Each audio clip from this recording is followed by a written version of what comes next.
mungkin kota saya bawa pindah ke desa, karena kami tinggal di desa.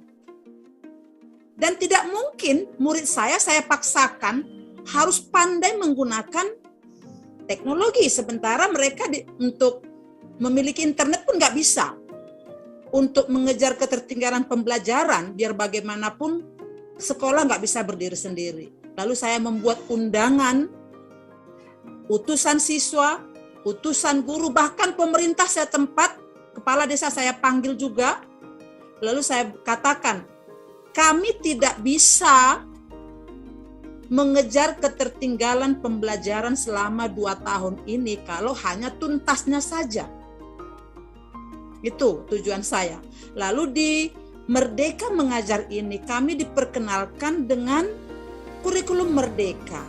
Artinya berarti kita itu mempunyai kemerdekaan. Kalau siswa merdeka, berarti guru juga merdeka. Kurikulum operasional satuan pendidikan merupakan pedoman seluruh rencana proses belajar yang diselenggarakan di satuan pendidikan dalam mewujudkan visi, misi, dan tujuan satuan pendidikan. Tentu saja visi, misi, dan tujuan ini harus sesuai dengan karakteristik konteks dan kebutuhan satuan pendidikan berada, mengacu pada struktur kurikulum dan standar yang ditetapkan pemerintah. Seperti yang disampaikan oleh Ibu Herta di awal, tidak semua hal yang dapat diterapkan di sebuah sekolah dapat pula diterapkan di sekolah lain. Bayangkan, sebuah sekolah di pedesaan dengan sarana dan prasarana yang terbatas harus menerapkan program atau pembelajaran yang diterapkan oleh sekolah lain di ibu kota dengan fasilitas yang memadai. Tentu saja hasilnya tidak akan maksimal.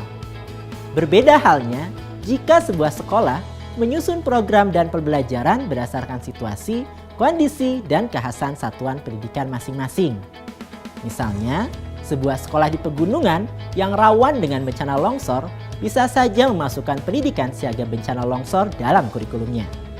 Sedangkan sekolah di pesisir pantai mungkin akan lebih fokus pada materi siaga bencana tsunami.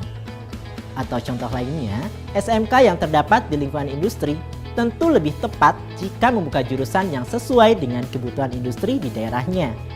Berbeda halnya dengan SMK yang berada di daerah pertanian. SMK tersebut akan lebih tepat untuk membuka jurusan yang berkaitan dengan pertanian. Pemerintah pusat menetapkan kerangka dasar dan struktur kurikulum yang ditetapkan secara nasional dengan mengacu pada tujuan pendidikan nasional dan standar nasional pendidikan.